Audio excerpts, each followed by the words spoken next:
రూపం వచ్చి బయటకు వచ్చి నిలబడితే అది జనసేన అవుతుంది. అది ఎందుకు చెప్తున్నాను ఈ మాట అంటే, నేను సగటు మధ్యతరగతి మనుషులు ఎట్లా ఉంటాడో నేను అలాగే పెరిగాను.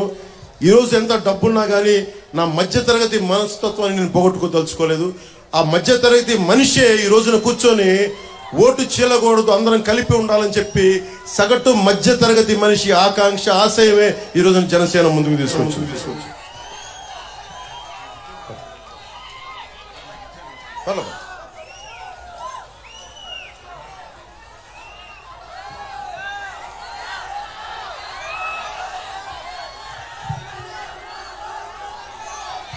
మీ అందరికీ కూడా మంచి రోజులు ఉన్నాయి.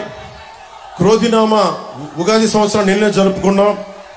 మీ అందరికీ నేను ముందుండి చెప్తున్నాను, మనకి దాదాపు 10 పథకాలు, మనది షణ్ముఖ వ్యూహం. చంద్రబాబు గారు చెప్పింది సూపర్ 6.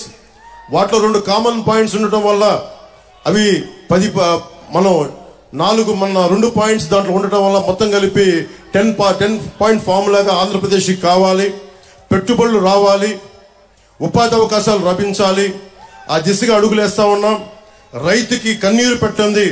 మన ఎర్రకాలువ సమస్య కానీ, ఎర్రకాలువ పూడికలు కానీ, రిపేర్లు కానీ, చిట్ట చివరకు ఉండే పంట పొలాలు కూడా నీరందేలాగా మేమందరం నిలబడాలంటే అరిమిల్లి రాధాకృష్ణ గారిని మనస్ఫూర్తిగా మీరు అభ్యర్థిగా గెలిపించండి.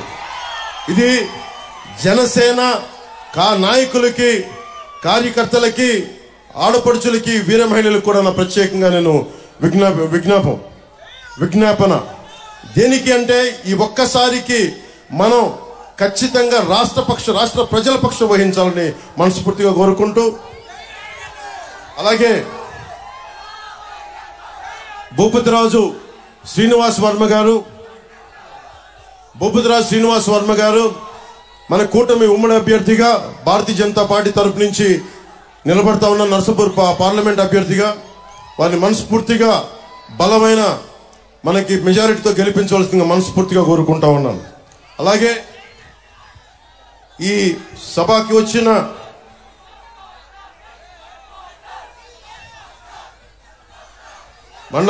మందలపు రవి గారికి, తోట సీతామహాలక్ష్మి గారికి, కనుమూరి మన RRR రఘురామకృష్ణరాజు గారికి,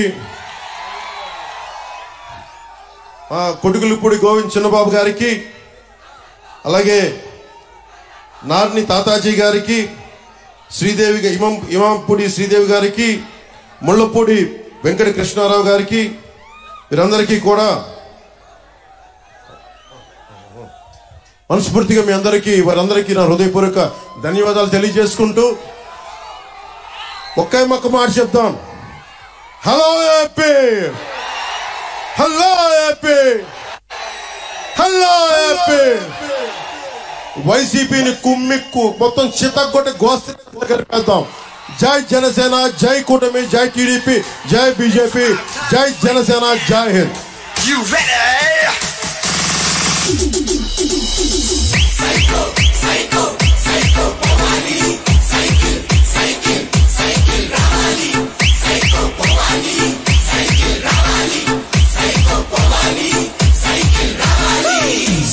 చెల్లమ్మ అక్కల చిన్నమ్మ శ్రీశైలమ్మ అంటుందొకటేరా.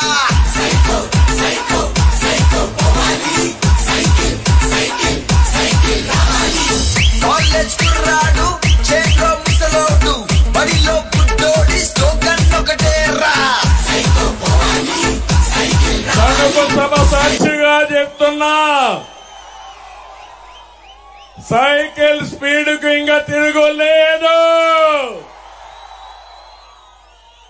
గ్లాస్ జోరుకు ఎదురు లేదు. కమల వికాసానికి అడ్డే లేదు. రాష్ట్రానికి అన్ని మంచి రోజులే. మా తమ్ముళ్ళు చెప్తున్న యువతకి, తమ్ముళ్ళు భవిష్యత్తు మీదే. రాష్ట్రాన్ని కాపాడుకోవడానికి 3 పార్టీలు చేతులు కలిపాం. 3 జెండాలు వేరు, ఆ జెండా ఒకటి. అదే సంక్షేమం, అదే అభివృద్ధి, ప్రజాస్వామ్య పరిరక్షణ అని చెప్పి మరొకసారి మీకు తెలియజేస్తున్నా. 2014లో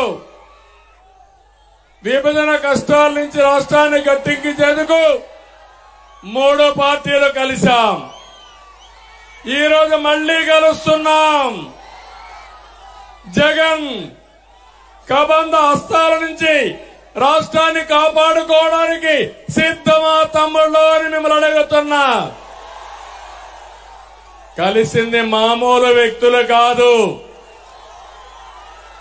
అనుభవం నేను, తపనున్న పవన్ కళ్యాణ్ గారు, దేశాన్ని ప్రపంచ పటంలో పెట్టాలని, నెంబర్ 1 దేశంగా తయారు చేయాలని పనిచేసి నరేంద్ర మోడీ గారు కలిశాం. ఏం తమ్ముళ్ళు తిరుగుంటుందా అని మిమ్మల్ని అడుగుతున్నా. ఇంకో పక్క పవన్ కళ్యాణ్ గారు ఒక సినిమా హీరోనే కాదు, కోట్ల రూపాయల ఆదాయాన్ని వదులుకొని సుఖమైన సినిమా జీవితాన్ని వదులుకొని ప్రజల కోసం నిలబడ్డ నిజమైన hero power star Pawan Kalyan గారు.